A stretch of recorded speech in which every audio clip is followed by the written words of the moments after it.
Salam sejahtera, saya Eliska Elis. Topik saya hari ini adalah topik 5, yaitu mikroiklim bandar di tema 1 sistem atmosfer. Kamu boleh rujuk di buku modul Excel Geografi semester 2, muka surat 38 hingga 45. Jadi saya terus kepada soalan 1, yaitu soalan struktur. 1E, nyatakan fenomena tersebut. Jerebu. Ataupun fenomena tersebut ialah jerebu. 1B, jelaskan 3 faktor semula jadi yang menyumbang kepada fenomena tersebut. Oke. Faktor pertama adalah letusan gunung berapi. Semasa terjadinya letusan gunung berapi ini, ia akan menghasilkan debu, abuk, asap, gas karbon dioksida dan monoksida. Jadi ini akan mencemarkan pencemaran udara serta membuatkan kita punya udara ini jerebu. Faktor yang kedua adalah kebakaran hutan.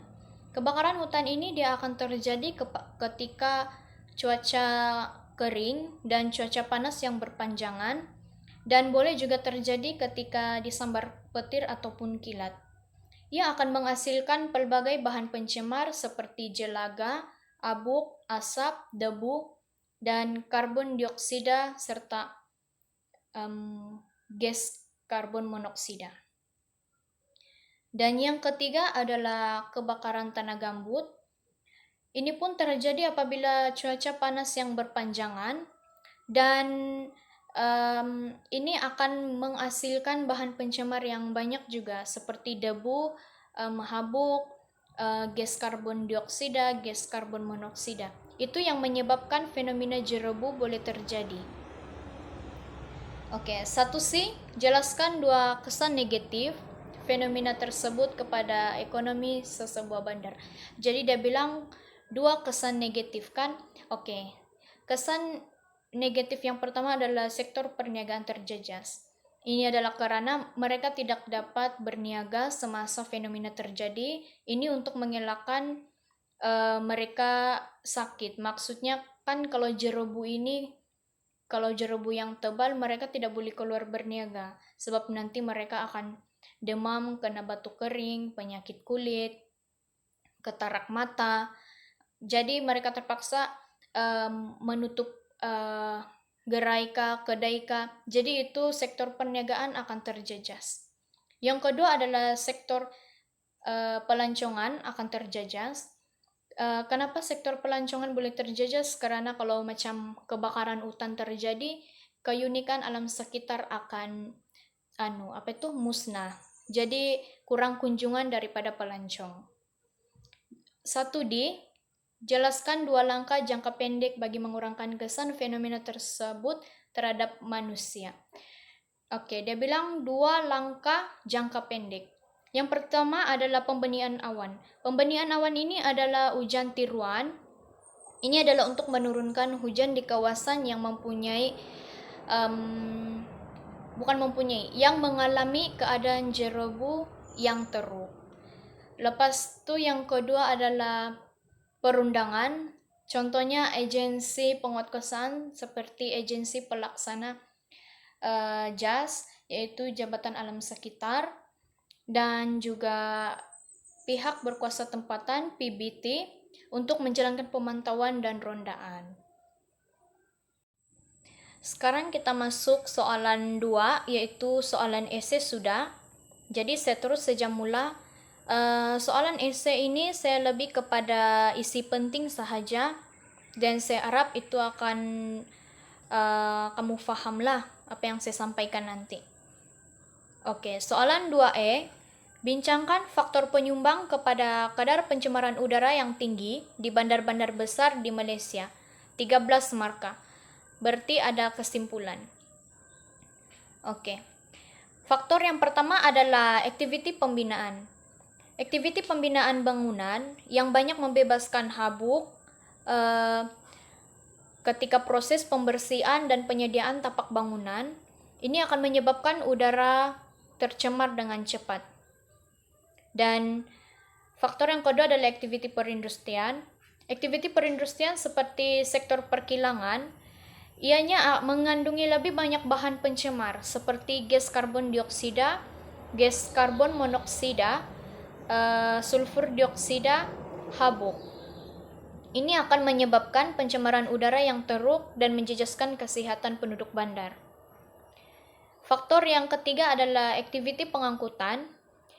Aktiviti pengangkutan ini ia akan menghasilkan asap yang banyak dan juga habuk serta debu karena menggunakan bahan api fosil. Ini menyebabkan kesehatan penduduk terjejas serta aktiviti lain tidak dapat dilakukan.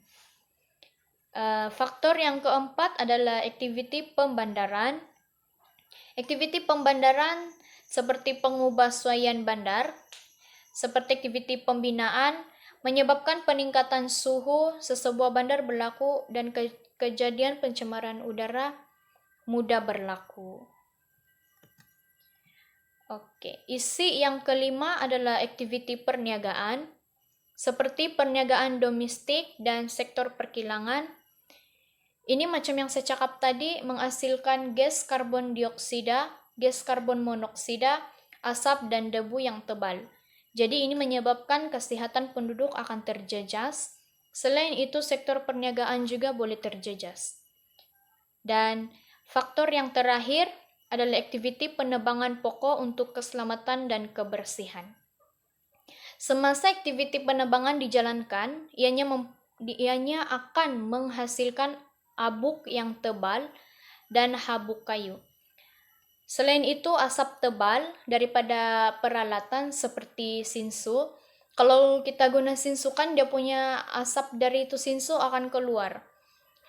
Jadi ini akan menyebabkan suhu sesebuah bandar meningkat menjadi panas. Lepas itu dia boleh juga menjejaskan kesehatan penduduk bandar dan menjejaskan sektor pelancongan.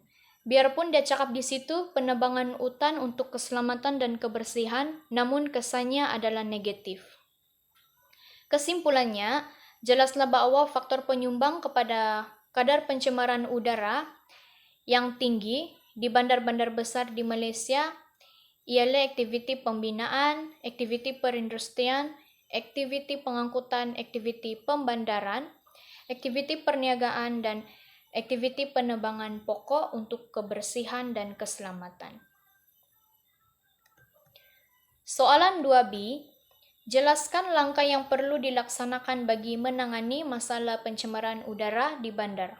12 markah. Isi yang pertama adalah meningkatkan kawasan hijau di bandar. Ini macam yang penanaman pokok. Selain itu, penanaman tumbuh-tumbuhan hijau seperti bunga. Ini adalah untuk memerangkap debu dan partikel terampai yang lain.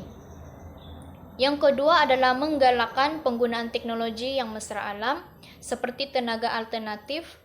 Ini adalah untuk menggantikan petrol dan diesel dengan sumber tenaga hidro, tenaga solar, tenaga biomas, dan lain-lain. Yang ketiga adalah mempergiatkan kampanye. Kampanye ini adalah untuk menggalakkan penggunaan pengangkutan awam dan menggalakkan penduduk bandar mengurangkan aktiviti. Ini adalah untuk mengurangkan kadar pencemaran di sesebuah bandar itu teruk. Dan isi yang keempat adalah memperkasakan pendidikan alam sekitar. Ini adalah seperti sekolah rendah, menengah, dan juga university. Selalunya subjek geografi ini boleh menyadarkan para pelajar betapa pentingnya itu alam sekitar kepada bumi, ataupun betapa pentingnya tumbuhan kepada sesebuah kawasan. Dan isi yang kelima adalah meningkatkan penguasaan undang-undang seperti agensi pelaksana, jabatan alam sekitar, dan juga pihak berkuasa tempatan PBT. Mereka mesti menjalankan rondaan dan pemantauan yang lebih kerap untuk mengawal aktiviti perlepasan asap kendaraan dan kilang. Dan isi yang terakhir adalah mengawal selia pengangkutan dalam bandar. Ini adalah untuk mengurangkan penggunaan kendaraan sendiri serta untuk mengurangkan perlepasan asap kendaraan yang banyak. 3E, bincangkan 6 pengaruh tepu bina bandar terhadap suhu di kawasan bandar. 13 marka. Berarti ada kesimpulan. Oke. Susunan bangunan. Susun atur di bangunan kawasan bandar tidak sekata. Susun atur bangunan di kawasan bandar tidak sekata akan memerangkap bahang daripada matahari, lepas itu menjadikan pergerakan angin adalah terhad, dan kawasan persekitarannya akan panas. Yang kedua adalah ketinggian bangunan. Bangunan yang tinggi menyebabkan banyak haba terperangkap di bangunan tersebut. Jadi suhu semakin panas dan meningkat. Yang kedua adalah dinding berkaca. Jika bangunan itu menggunakan dinding berkaca, bahangan matahari akan terpancar kepada dinding kaca itu dan akan memerangkap haba. Itu yang menjadikan suhu bandar itu meningkat. Yang kedua adalah seterusnya adalah bahan konkrit. Bangunan yang didirikan daripada batu dan juga konkrit akan menyerap haba matahari yang banyak pada siang hari dan mempengaruhi pembalikan bahang dalam bandar, dan itu menyebabkan suhu semakin meningkat. Oke, seterusnya kepadatan bangunan. Kepadatan bangunan ini, yang bangunan rapat-rapat ini akan mengeluarkan haba yang banyak. Keadaan ini akhirnya meningkatkan suhu di dalam bandar dan menjadikan suhu di bandar itu lebih panas. Dan yang kelima adalah sistem perparitan bandar. Kalau itu parit tersumbat, ia akan memerangkap haba karena haba-haba yang terkumpul di dalam parit itu tidak dapat keluar. Jadi ini menyebabkan suhu di sesuatu bandar itu akan meningkat. Selain itu, permukaan tidak telap air seperti permukaan tanah dan jalan raya yang bertar dan bersimen. Keadaan ini menyebabkan wujudnya haba pendam dari bahangan matahari yang diserap pada siang hari dan dibebaskan pada malam hari. Kesimpulannya, jelaslah bahwa susunan bangunan, ketinggian bangunan, dinding berkaca, bahan konkrit, kepadatan bangunan, dan permukaan tidak telap air mempengaruhi suhu di kawasan bandar. 3B, jelaskan 6 langkah untuk menyederhanakan suhu bandar. 12 marka. Oke, jadi langkah yang pertama adalah memperbanyakkan kawasan tumbuh-tumbuhan hijau atau kawasan hijau di bandar. Oke, ini dengan menanam pokok dan tumbuhan hijau yang sesuai ditanam, ianya dapat memerangkap habuk dan membekal oksigen dan uap air kepada kawasan bandar. Selepas itu, langkah yang kedua mewujudkan banyak kawasan badan air. Seperti pancutan air, takungan air, dan badan air itu yang kolam di kawasan bandar. Jadi kewujudan uap air yang banyak ini menyebabkan kelembapan bandingan tinggi di kawasan bandar. Langkah yang ketiga adalah menukarkan penggunaan sumber bahan api fosil di bandar kepada sumber tenaga mesra alam. Ini seperti menggunakan tenaga alternatif dan mesra alam. Ini adalah untuk menggerakkan kendaraan dan jentera ataupun NGV dan sebagainya. Langkah yang keempat adalah campaign. Campaign ini untuk menggalakkan pengguna kendaraan menggunakan petrol tanpa pelambang dan campaign kongsi kereta ke tempat kerja. Ini supaya dapat mengurangkan haba di atmosfera bandar. Dan yang kelima adalah pendidikan, seperti pendidikan alam sekitar di peringkat sekolah rendah, menengah, dan university. Guru-guru boleh mendidik pelajar agar mencintai alam sekitar dan mengurangkan aktiviti yang mampu meningkatkan suhu di sesebuah bandar. Dan isi yang terakhir adalah penguatkuasaan undang-undang, akta ataupun pemantauan. Oke, menguatkuasakan undang-undang terhadap kegiatan penduduk bandar seperti mendenda, menghukum, dan penjara kepada pihak yang didapati melakukan kesalahan berikut. Oke, soalan 4E. Bincangkan bagaimana aktiviti manusia mempengaruhi fenomena Pulau Haba Bandar. 13 markah. Ada kesimpulan. Oke, jadi yang pertama adalah aktiviti domestik. Aktiviti domestik ini ianya membebaskan habuk, debu, dan asap semasa proses pembuatan seperti produk. Ini akan menyebabkan suhu di sesebuah bandar meningkat sehingga berlakunya fenomena Pulau Haba Bandar. Yang kedua adalah aktiviti perindustrian, seperti sektor perkilangan membebaskan pelbagai bahan pencemar seperti gas karbon dioksida, gas karbon monoksida, abuk, asap, debu, sulfur dioksida, dan ini akan menyebabkan peningkatan suhu yang ketara di bandar serta menjejaskan alam sekitar dan kesehatan penduduk bandar. Seterusnya, aktiviti pengangkutan. Ini adalah menggunakan bahan api fosil. Aktiviti pengangkutan yang menggunakan bahan api fosil menyebabkan peningkatan suhu yang tinggi di kawasan bandar dan menghasilkan Pulau Haba Bandar yang dikenali sebagai titik panas. Ini juga boleh menyebabkan kesehatan penduduk bandar terjejas. Oke. Isi yang keempat adalah aktiviti pembinaan. Oke, pembinaan bangunan yang menggunakan bahan konkrit dan batu dan didirikan secara rapat menyebabkan penyerapan haba matahari yang banyak, menjadikan suhu persekitaran semakin panas. Kamu dapat bayangkan juga kan macam mana itu bangunan yang simen itu? Boleh mengeluarkan haba yang banyak dan menyebabkan fenomena Pulau Haba Bandar. Oke, isi yang kelima adalah aktiviti perniagaan seperti sektor perkilangan dan juga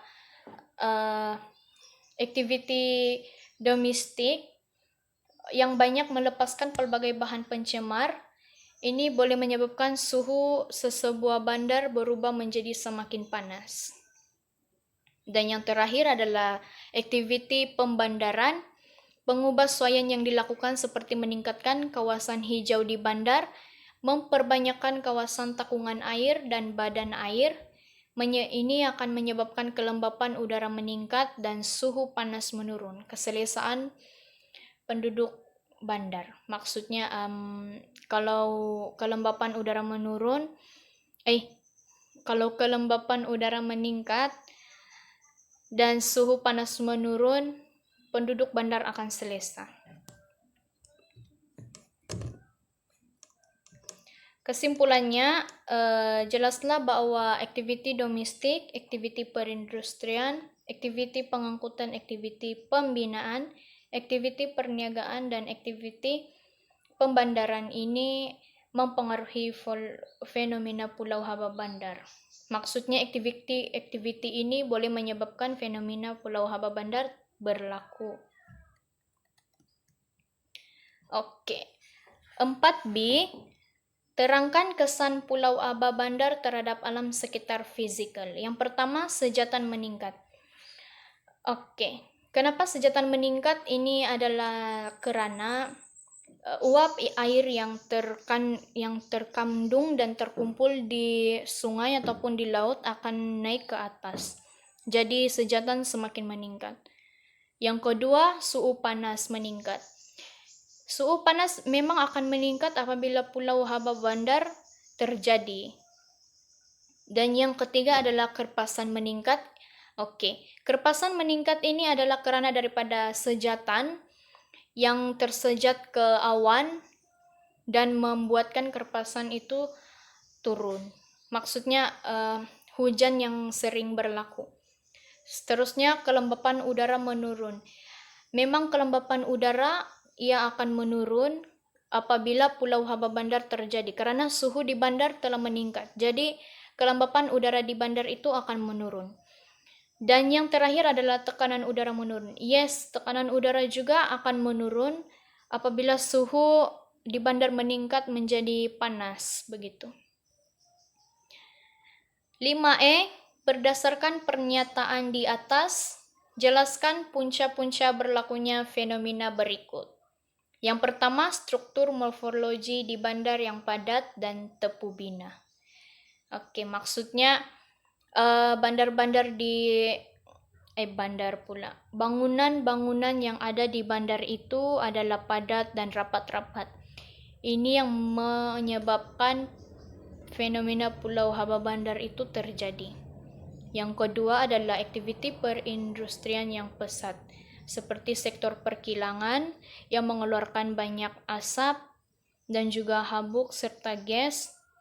Itu akan menyebabkan ia tersebar ke udara dan menyebabkan fenomena pulau haba bandar berlaku. Yang ketiga adalah aktiviti pengangkutan yang menggunakan bahan api fosil.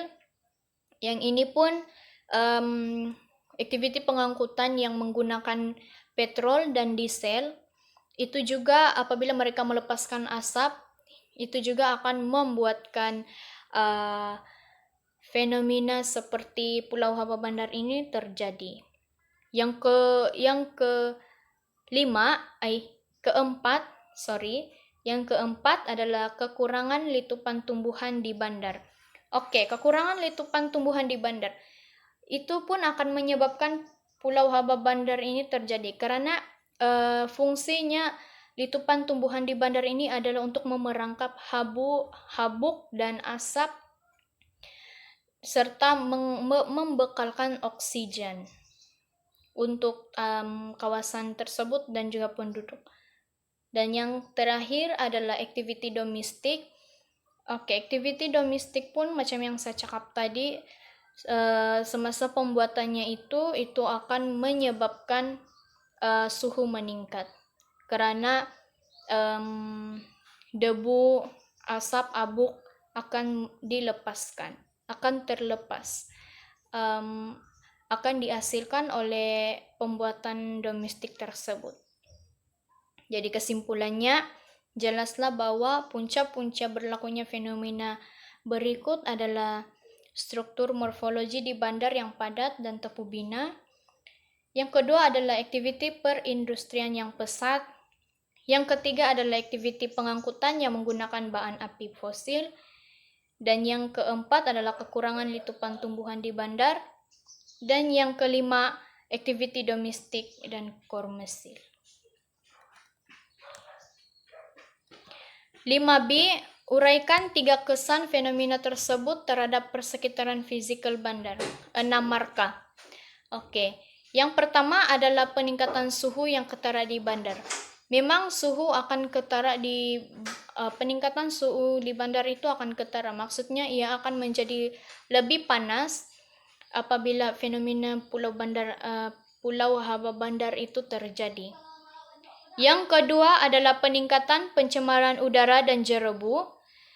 Pulau haba bandar ini akan menyebabkan peningkatan pencemaran udara dan jerebu. Yang ketiga adalah peningkatan jumlah hujan, sebabkan suhu dia selalu panas sahaja, jadi itu akan menyebabkan jumlah hujan meningkat. Maksudnya sejatan pun meningkat, begitu. Dan yang terakhir adalah 5C. Terangkan bagaimana pulau sejuk bandar boleh diwujudkan bagi mengatasi fenomena yang dinyatakan dalam soalan E. Ini 6 marka. Oke, jadi ini memperbanyakkan kawasan tumbuh-tumbuhan hijau atau kawasan hijau di bandar. Ini pun macam tadi juga sama saja, penanaman pokok, tumbuhan hijau di bandar. Sebabkan ini pokok-pokok ini ia menyerap haba, dia memerangkap segala habuk. Begitu. Yang kedua pula kewujudan banyak kawasan badan air seperti kolam, takungan air, pancutan air, supaya mengelakkan fenomena pulau haba bandar itu terjadi. Macam di bandar itu ia sentiasa lembab karena mempunyai kawasan badan air yang banyak. Dan yang terakhir, yang ketiga adalah campaign. Oke. Jadi campaign ini ia untuk menggalakkan penduduk bandar untuk mengurangkan aktiviti yang boleh menyebabkan pulau haba bandar ini berlaku. Jadi itu sahaja dari saya. Minta maaf kalau saya terlalu cepat semasa memperjelaskannya sebab saya hanya tertumpuk kepada isi penting sahaja. Saya harap kamu faham dan good luck SEM 2.